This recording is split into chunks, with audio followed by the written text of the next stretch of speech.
Hey there, I'm Frank Mitchell. On this channel, it's all about helping you understand your car and keeping it running the way it should. Whether it's routine maintenance or solving those tricky problems, I've got you covered. If you find this useful, give the video a like, hit that subscribe button, and be sure to watch till the end. You might learn something that saves you time and money. All right, let's get started. In the late 80s, Fiat, one of the Italian manufacturers par excellence, decided to launch a compact car that would become a pillar in the small family car segment. If the Italian brand knew how to turn popular cars into icons. In particular, today's model was characterized by its simple but functional design. In addition, it quickly gained popularity thanks to its excellent value for money, its spacious interior, and a range of efficient engines.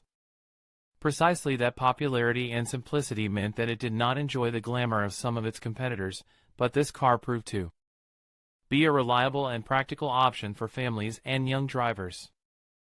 This is the Fiat Tipo, a model that, although underestimated by some, left a significant mark in its time, so much so that it even saw its own rebirth years later. History and context of the Fiat Tipo. The Fiat Tipo was launched in 1988. At the time, Fiat was at a time when it needed to update its compact range and replace some of its compact cars such as the Fiat Ritmo. Designed to compete in the increasingly competitive European compact segment with rivals such as the Volkswagen Golf or the Opel Kadett, the Tipo stood out for its focus on practicality and intelligent use of interior space, which made it very suitable for families and drivers looking for versatility. Built on the Tipo 2 platform, the Fiat Tipo offered a surprisingly spacious cabin for its size, thanks to its square and efficient design. Fiat opted for simplicity and functionality, keeping the production and maintenance costs of the car itself low, which translated into a sales success. Such was the success of the Fiat Tipo that during its commercial life, which lasted until 1995, we are talking about the original type, more than 2 million units were produced, consolidating its position as one of Fiat's best-selling vehicles during that period. Design and evolution. The design of the Fiat Tipo was the work of the Fiat Style Center, with square and angular lines that maximized interior space and efficiency. Despite being an economical car, the Tipo presented a modern and functional look, which made it appealing to a wide range of drivers. The interior of the Fiat Tipo was one of its strong points, offering a practical layout and a dashboard that, in some versions, included digital instrumentation, something quite advanced for the time. This focus on accessible technology and interior space made the Tipo a popular choice among families and young drivers. In 1993, the Fiat Tipo received a restyling, in which certain design elements were improved and safety advances, such as airbags, were added. Despite these changes and added technology, the model retained its essence of being a practical and accessible car, ideal for everyday use. Current equivalent version. The original Fiat Tipo was discontinued in 1995, but Fiat revived the name in 2015 with the new Fiat Tipo, which now comes in sedan, hatchback, and estate versions. While this car retains very little resemblance to the original Tipo, it does retain the essence of its predecessor in value for money, efficiency, and comfort, looking for a very simple, cheap to maintain and reasonably priced car.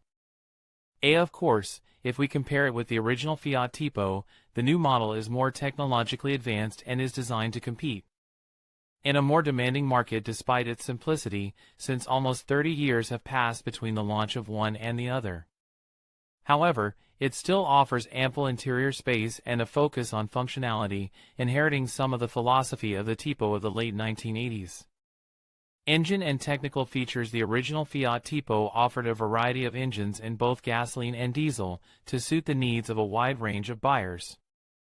Some of the most outstanding were 1.1-liter Fire, a basic gasoline engine with 56 horsepower, ideal for urban use due to its low consumption and low maintenance.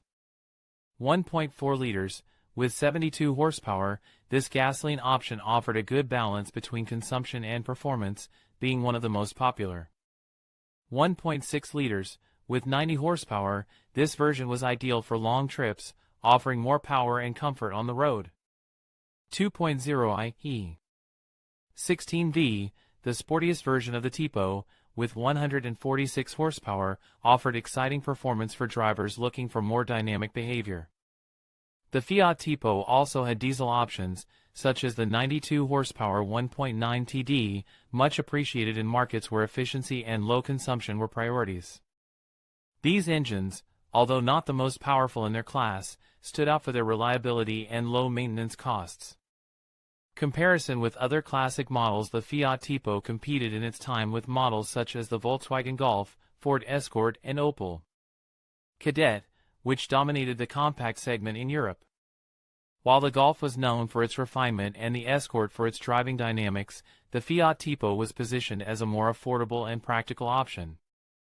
Its ample interior space and competitive price made it attractive to families and drivers looking for a reliable and economical car. Although it did not achieve the prestige of some of its competitors, the Fiat Tipo fulfilled its function as a practical and accessible car, something that continues to be valued by those looking for a reliable and easy-to-maintain compact car. Curiosities and anecdotes. One of the most striking curiosities of the Fiat Tipo is that it was one of the first compacts to offer a digital dashboard in some versions, which made it stand out in its segment for its technological approach.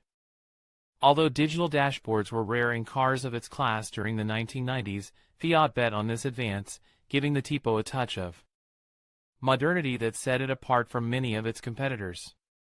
Another interesting curiosity is that the Fiat Tipo was named Car of the Year in Europe in 1989, a recognition that highlighted its innovative design, its large interior space and affordability, qualities that made it a benchmark in its time.